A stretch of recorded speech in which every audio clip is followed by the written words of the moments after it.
Hi, I'm so glad you're here for my Quit Smoking, Live the Quitter's Life Masterclass. I'm going to share my screen as we go through so that you can follow along right where I am. All right. So here we are. Live the Quitter's Life. Quit smoking. It takes a lot of courage to quit.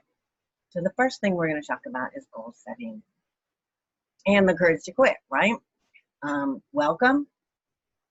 I'm committed to helping you achieve the goal of becoming a non-smoker.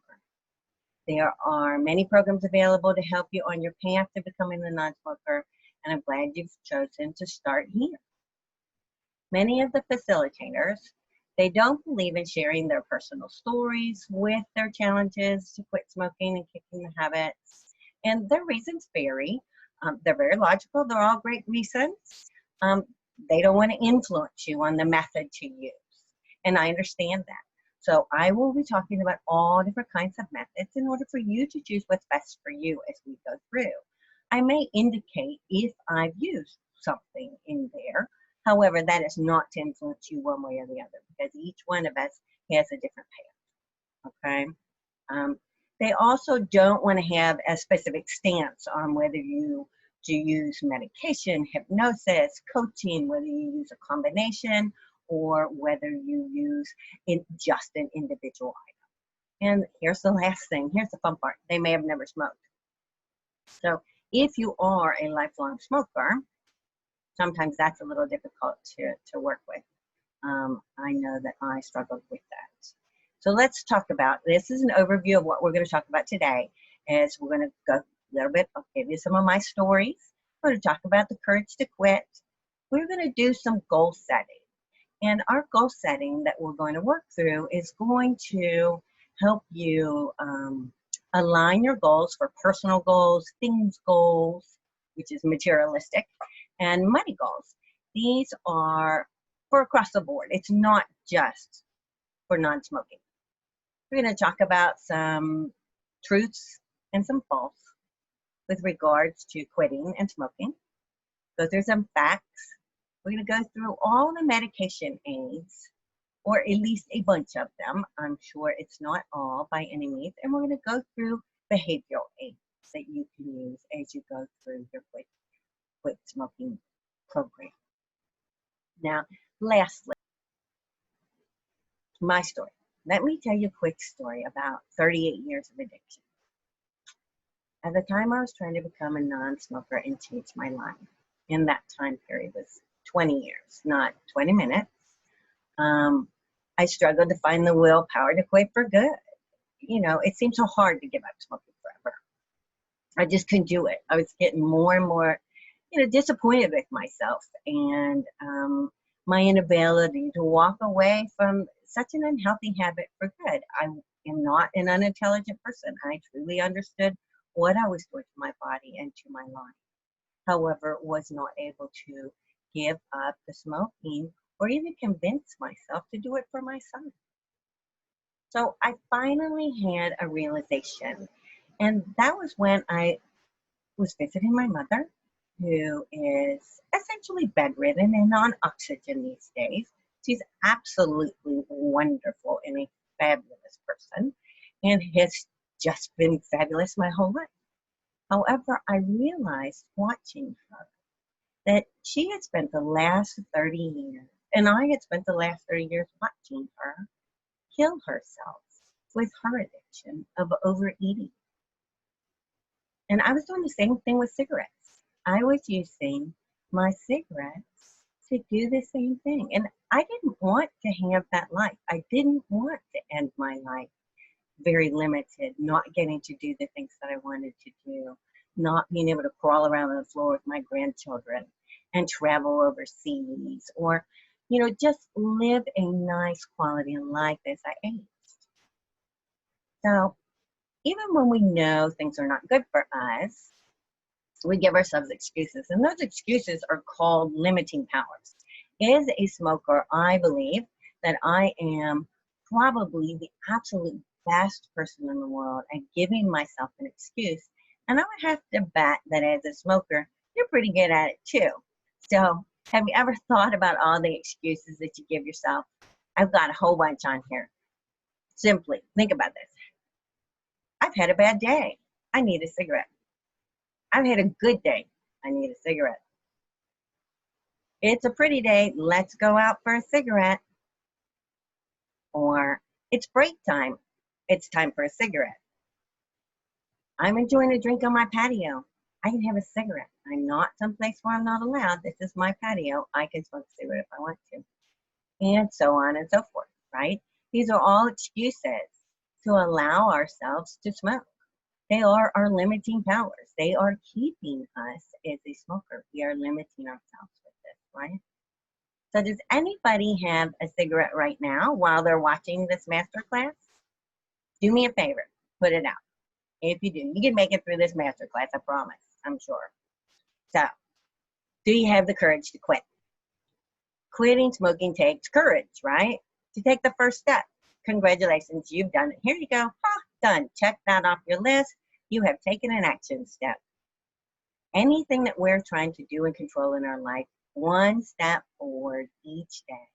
One little action step. Keep it small enough that you can accomplish it. You just accomplished something. You're watching this video. Millions of smokers have not gotten here. Setting the goal. You have to understand your true why, and you really have to get leverage on yourself to do that. I had 20 years of, I should quit for my son. I should quit for the money. I should quit because society no longer likes it. Society deems it unacceptable. I should quit for my house. I should quit for any number of reasons. But I finally had to get to my true why, and that was I did not want to live the same life that I was watching my mother live, even though she had never smoked. But that was the path I was on. I didn't want oxygen. I didn't want a limited quality of life as I aged.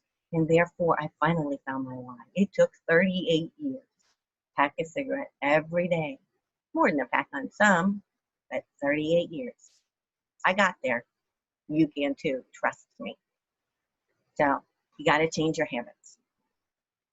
And in order to change your habits, you have to get new anchors, create new anchors, and develop new skills. So building your belief in yourself. Quitting smoking takes learning. You have to believe in yourself. You have to believe in yourself as a non-smoker. You've spent your life, or however long of your smoking life, identifying as a smoker. It's time to throw that out and allow yourself to be a non-smoker right now. So quitting smoking takes learning. You have to learn how to manage your cravings. Pay attention to them. We've listened to them, but we listen to them as a smoker, right? So now we need to learn how to manage them and listen to them as a non-smoker and respond as a non-smoker. We have to learn how to manage withdrawal symptoms. Acknowledge them. Move on. Let them not bother you. Let them go. We have to prevent relapse and prepare to prevent that relapse, right? We have to identify our high-risk situations and not put ourselves in them.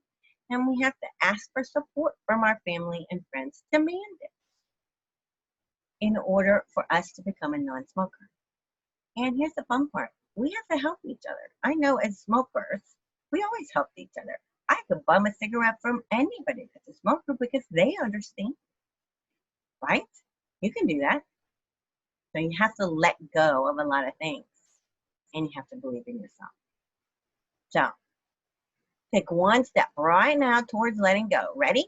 Step one, and I already said this, but since it's on the slide, we'll talk about it again.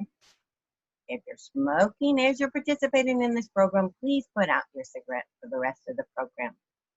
This next section of the program, we're going to set your goals, discover your whys, and get leverage on you so you're going to get the results that you want, okay? So goals, whys, and your leverage. So what is a goal? Let's talk about that first, and then I'm going to have you get out some paper and pencil. So what is a goal? A goal is a specific, measurable outcome, okay? And we're going to set goals for 1 year, 5 year, and 10 years. They are the what. Goals are considered the what. What is it that I want? Definition of a goal is specific, measurable, and achievable. A well-formed goal is always stated in the positive. It says what we want, not what we don't want. It's initiated and maintained by us, by self. We don't need to rely on someone else in order to achieve the goal. If my husband has to do something in order for me to achieve my goal, then I'm not going to achieve it, right? Because I'm giving myself an excuse or a way to get out of achieving it. I don't have enough leverage on myself. Or I've chosen the wrong goal. It has to be achievable within a given time frame. Okay? It has to be specific, sensory-based description so you know what it feels or looks like when you've gotten there. And how do you measure that you're achieving it? Okay? With smoking, we know we're becoming from a smoker to a non-smoker. It's pretty simple. We know what that will be when we get there, right? And it has to be an appropriate size chunk. So to jump from the lifelong smoker to a non-smoker, we're going to chunk it down a bit in order to get you there. Because that thought process of being a non-smoker is a pretty big jump. It's huge. That is the master goal, is it not? But let's figure out how we make it a little bit smaller as we go. Tip: we want you to be specific, precise, achievable outcome, okay? If it's vague like, because we're going to be doing a bunch of goals, remember? If it's vague like, I want to feel better, then you have to ask yourself, better how? Or specifically, what would you like to be feeling? So it's not just, I want to feel better. I want to be able to breathe easier. I want to be able to walk up a flight of stairs without stopping halfway up. I want to be able to lay down in my bed in the end of the day and not feel my heart beating so heavily because it's struggling to get air through my lungs. And I know that's the reason why. So grab your pencil and your paper. You're going to have to pause, get the pencil and paper, and then turn me back on, okay? Okay, so you're back. We're going to do a goal setting exercise. And the first one is we're going to put together your personal development goal. What are they? A personal development goal is anything that helps you develop yourself. So this would be things like, oh, amazing, becoming a non-smoker. That will help you develop yourself, right? Learning a new skill, mastering a hobby or an interest. If there's always a hobby that you wanted to do, you wanted to build hobby horses, you wanted to fly an airplane, you wanted to learn how to garden. It's time for you to start mastering those things. That could be in your personal development goals. It could be accomplishing things that have been put off in your life that you always wanted to do. Career goals. It could be a change or an update to personality traits, which is an interesting thought process. Something like you want to control your anger a little better, or you want to be more decisive. It could be physical goals, weight loss, exercising more, or mastering the art of giving. So there's lots of options in your goal setting. So the first exercise, let me go through the steps, and then I'm going to have you stop the tape or stop the mastermind and go ahead and do these 4 steps and then turn this back on and we'll go to the next set. So step 1 is you're going to spend 5 minutes and I want you to list your personal development goals. Okay? You're going to spend 5 minutes. You literally time yourself. I want you to write these down just as fast as you can. And they can be anything. If you wanted to be a brain surgeon, and I don't care if you're 82 and you want, put it on the list, who cares? Anything that's your personal development goal, whatever your personal development goal is. You want to be a non-smoker, probably should be right there on the top of the list. You want to be more friendly. You want to be nicer. You want to be more giving. You want to master the art of gardening. You want to be a doctor. You want to be a lawyer. You want to be a brain surgeon, which we already went through. You want to be an astronaut. Put it on the list. What are your personal development goals? What's your career goals? Did you want to get a bump up in your career? Do you want to step up a level? Do you want to step back a level? Do you want a whole new career and you want to change it? So you're going to stop the tape, write all that down. Come back, and then we're going to do step 2.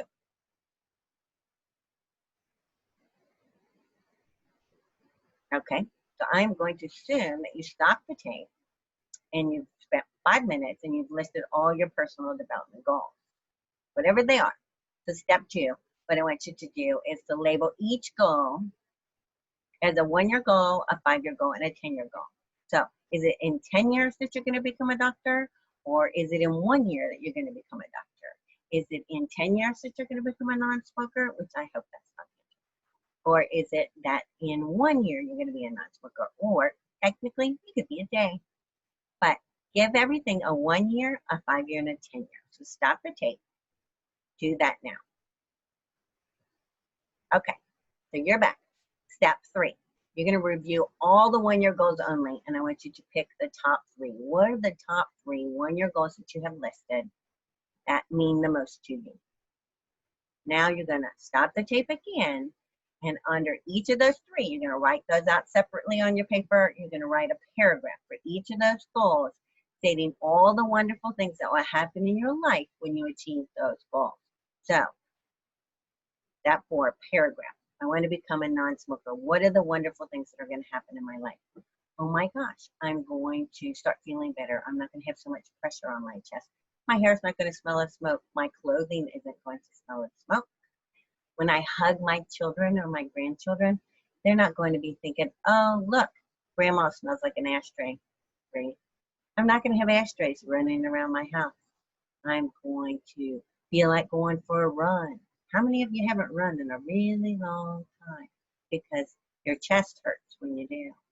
I'm not going to feel that pressure when I lay down to go to sleep. What are all the wonderful things that are going to happen? I'm going to feel really proud of myself. Stop the tape now and create those 3 paragraphs for those. I'm back. You got 5 minutes.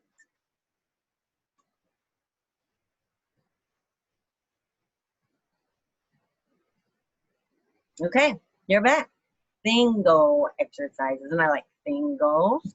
Bingos are anything you want. Bingos are materialistic, right? We get to be materialistic. We've spent our whole life being told we're not allowed to be materialistic. Guess what? This is your time. Do it. Do it like you mean it too.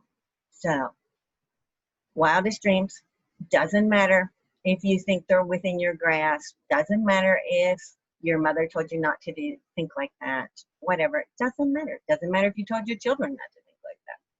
You're going to write down houses, bingo. I'm going to have a house at the beach. I'm going to have a house at the mountains. I'm going to have a house in Europe. I think I'm going to have one in New Zealand.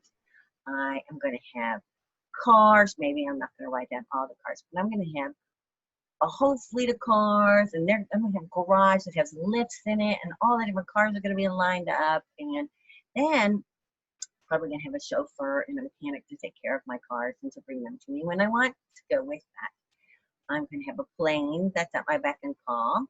I'm going to travel the world. I'm going to travel at home. I'm going to travel to see my family, spend time with my children.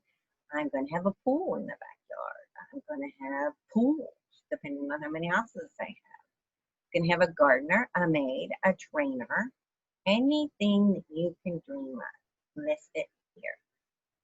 So, 5 minutes. Write down all those things. Stop the tape and do that.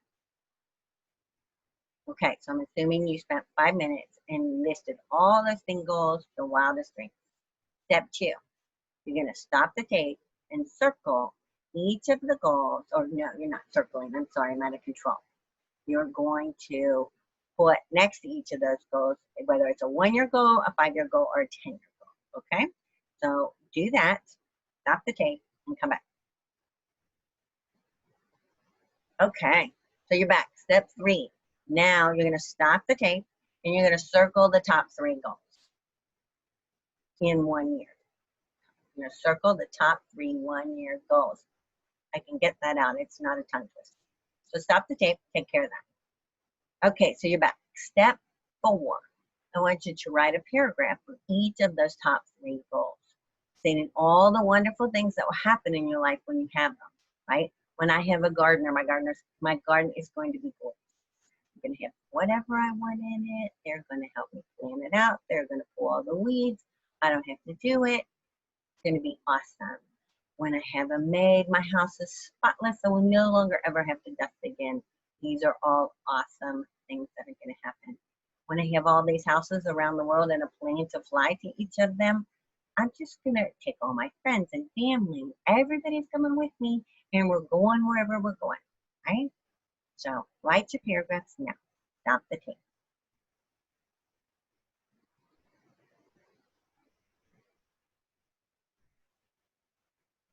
Okay, you're back. So now we're going to do the money goals. And the money goals are, what are they? Anything you want. These are fun. Be outrageous with your list of the amount of money you want to make in life. Do you want to make $20 million a year? Do you want to make $100,000 a year? Do you want to make $50,000 a year? How much money do you want to have in savings? How much money do you want to have set aside for the kids or the grandkids for college? Or how much did you want to have in your retirement? How much money did you want to spend on gifts? And what are those gifts? Are they big gifts you're going to buy everybody you know a new house and a car, or put in a swimming pool in their backyards, take everybody on a trip to Tahiti and back? What are your money goals? Anything you want them to be. Have fun, dream big, right? So you're going to, step 1, stop the tape and list all the money goals, and then come back. Okay, so you should have done step 1. Now we're on to step 2. You're going to stop the tape and label each goal as a 1-year goal, a 5-year goal, or a 10-year goal. So do that now. Okay, you're back. Review all your 1-year goals and pick the top 3. Okay, now for the fun part. You're going to stop the tape and write a paragraph on each of those 3 1-year goals, okay? Stating all the wonderful things that are going to happen when you achieve these things in your life. When I make $20 million a year, think of all the people I can help take care of in the world, all the changes I can make, and all the changes for my family that I can make, and for all my loved ones and my friends and needy people, and education that I can purchase for people that want college education that I don't even know. It's awesome. Sky's the limit. So write your paragraph, stop the tape.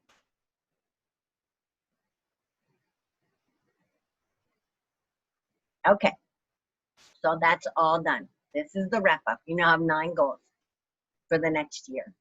Those are your goals for the next year, one of which, as we talked about, should be to become a non-smoker. You know your goals and your whys. Those paragraphs are your whys. Your why is your leverage so that you can push yourself to accomplish those goals. So if you need to go back and flush those out so that your why is strong enough, the why has to be strong enough. You have to have enough leverage on yourself to achieve anything. So get your why in order. If you ask yourself 7 times, why do I want to stop smoking? And keep answering that. I want to do it for money. I want to do it for this. I want, keep going all the way down until you finally realize I want to do it because I'm afraid of dying a horrible, painful death on oxygen. Period. There's my why. Not gonna happen. I did it. Ha! Awesome. So there's your leverage. The last step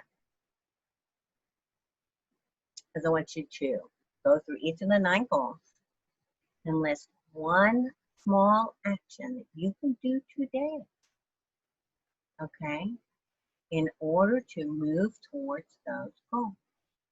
Don't put it off. You have to do it. Make yourself do it. Then that will help you to get results. You have to take action in order to get results. And action is not massive. I don't have to go out and change the world in one day. Just have to take one step, right? So We're going to stop the tape, and you're going to go ahead and write down what action you're going to take for each of those goals. If one of them was to own a house at the beach, well, then you know what? This may sound silly.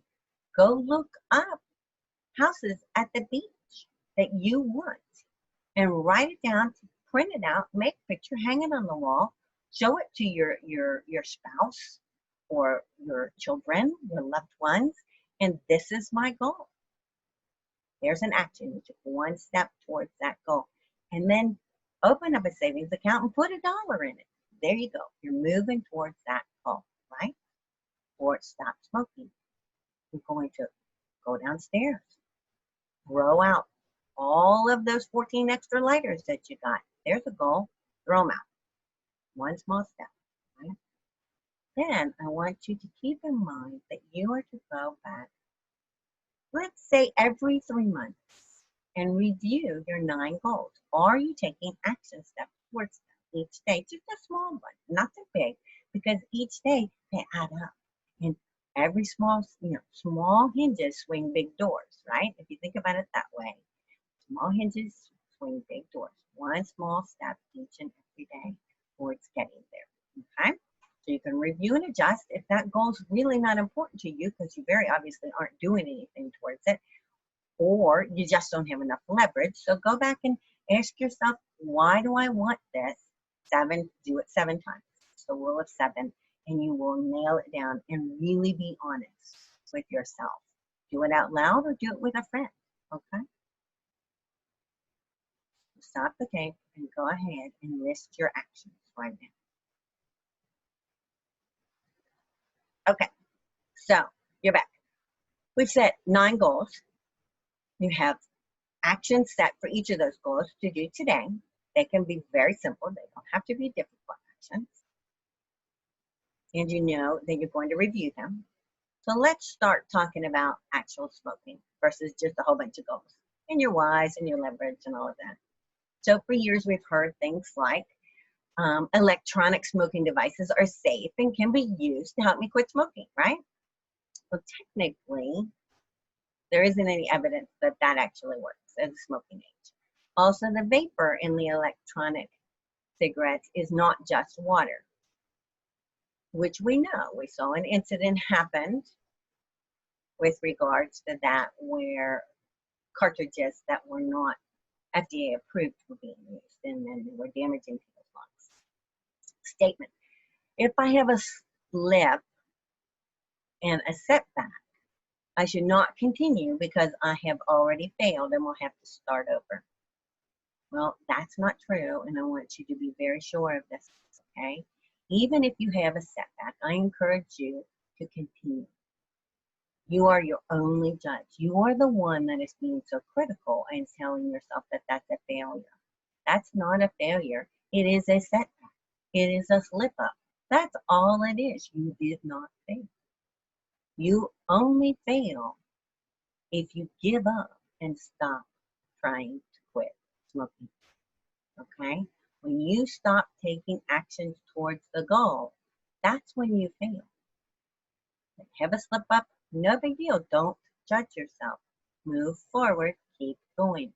You're not starting over. You just had a slip up, no big deal. Okay, statement. I think I beat that one to death, didn't I? Nicotine replacement therapy continues addiction and causes cancer. Technically, the answer is there is no evidence that nicotine replacement products are addictive or that they cause cancer. That's what we got next on our agenda. So now let's talk about nicotine. Is the part of the tobacco, nicotine is the addictive part of the tobacco smoke, right? Which we know.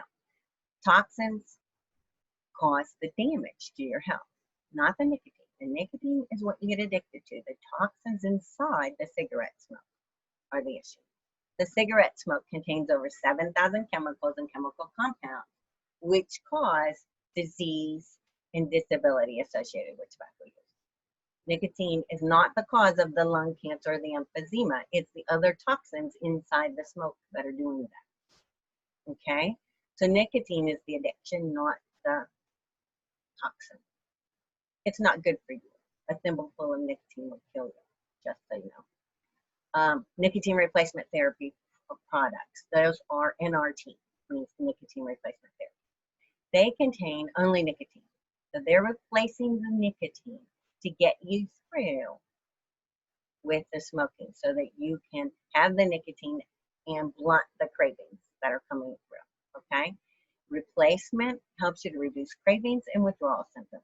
People do not normally become addicted to NRT products. It's not really fun to stick a patch on and go, oh, yep, I'm smoking a cigarette. You just don't normally become addicted to that one.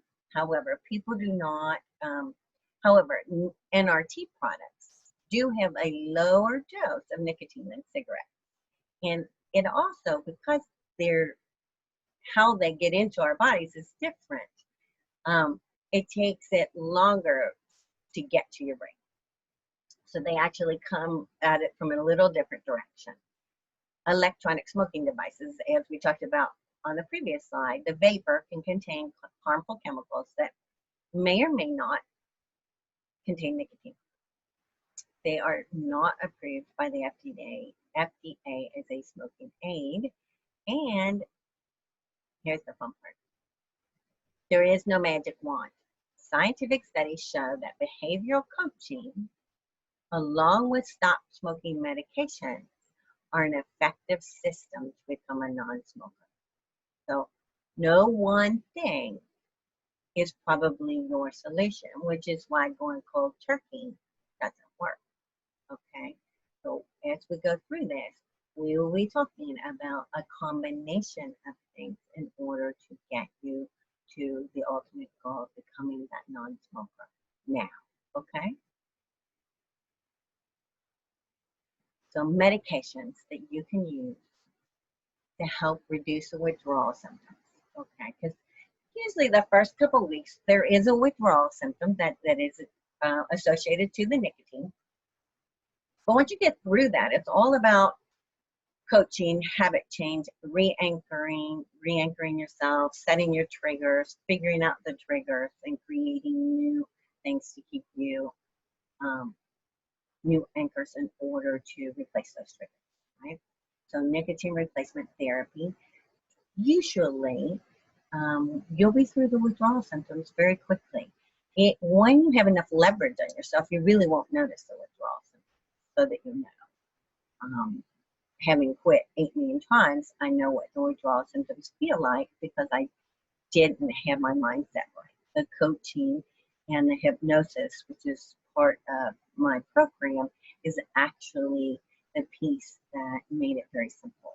It made the craving simple, something that I did not have to deal with, and it made the withdrawal something I didn't have to deal with. But in order to get through those first couple of weeks, don't be afraid to use any of these things. You have a patch, which many of you have probably used. That's an over-the-counter piece. It's long-lasting. It sticks to your body. You put it on above the waist. Comes in different strengths, in case you don't know this, and it's recommended that you're using them for 10 to 16 weeks. Most of you, obviously, you may want to touch base with your doctor before you start any of these kind of programs, and I'm just putting that in there as a cautionary aid because I am not a doctor. I'm just telling you about these products, okay? Your nicotine patch can be combined with other methods. Technically, you're not supposed to smoke when you do that. If you're trying to smoke when you have your patch on, you don't have your leverage correct. So you need to go back and work on your coaching and your hypnosis and your leverage. Nicotine gum is an over-the-counter piece as well, and that's short-acting, right? You pop it in your mouth, you chew it till it tingles, and you park it in your cheek. And then you pull it out every few minutes and chew again, and then after 15 or 20 minutes, that piece of gum will be done and you throw it away. Comes in different strengths and flavors. They recommend that you use it anywhere from 1 to 3 months. It's just really there to help you get through any withdrawals that you're having from the nicotine and to wean yourself away from that particular addiction. And it can be combined with other methods. Okay. Nicotine lozenges are over the counter. They're very similar to the gum. The main thing is you don't park it, you just let it dissolve, and they don't want you to bite it. So that's a short-acting piece as well. Then a nicotine nasal spray. All of these things have nicotine in them and help you to replace the nicotine, which will then help you to reduce some of your withdrawal symptoms if you're having it, okay? The nasal spray is actually a prescription. It's short acting, and it is, if you haven't seen, it's a thin plastic tube that delivers nicotine vapor into your mouth. This vapor is not like an e-cigarette. It's different. You puff on this piece for 20 minutes. You do a whole cartridge and you pitch the cartridge. You don't actually inhale it. You're just puffing, and it's recommended that you use it for 12 weeks. You would have to work with your doctor with regards to this one, okay? So then the next two pieces are also prescription, and you need to work with your doctor. But these are non-nicotine pieces, so that you aren't continuing with nicotine if you want to not have to do the slow withdrawal, the slow weaning down of nicotine. One of them is called Chantix, which you probably have heard of. This medication interferes with the nicotine receptors in the brain to reduce the pleasurable effects of smoking and to reduce your cravings. The fun part of this one is you get to start it a couple weeks prior to the quit date, so you get to, smoke cigarettes and think about it and go through your program for coaching and training, as well as, working on your anchors, resetting all of your trigger points and understanding where you're at. So that kind of gets you going in the direction that you need to go, and you set your quit date out a couple weeks. They recommend you do this for 12 weeks. Chantix, if you've never tried it, it's very interesting, because what happens is in those first couple weeks is gets to where when you go to smoke a cigarette, you can't get the nicotine. It's as if the cigarette's been broken and the air's coming in through it, because you got a cracked cigarette. So it works like a charm. It's great. The main thing that I always struggled with is, for some people, it does make you nauseous. And then the fun part with that is, as long as you don't take the Chantix, you'll be able to get the nicotine. So if you're a really good lifelong smoker, you'll come up with an excuse to not take the Chantix so that you can smoke a cigarette. So let's not go there, but I do want you to keep in mind that your excuses, you have to make them stop, which is where the coaching comes in, okay? Bupropion. You may know this as Zyban or Wellbutrin. This is long-lasting. This medication is actually used to treat depression and helps you to quit smoking. It acts on the chemicals in the brain to reduce the nicotine cravings. It works equally well for people with or without depression. So don't be afraid, because it's made for depression. It will help to reduce any cravings that you have and any want or need for a cigarette, which is really quite it. You do this one 2 weeks prior as well.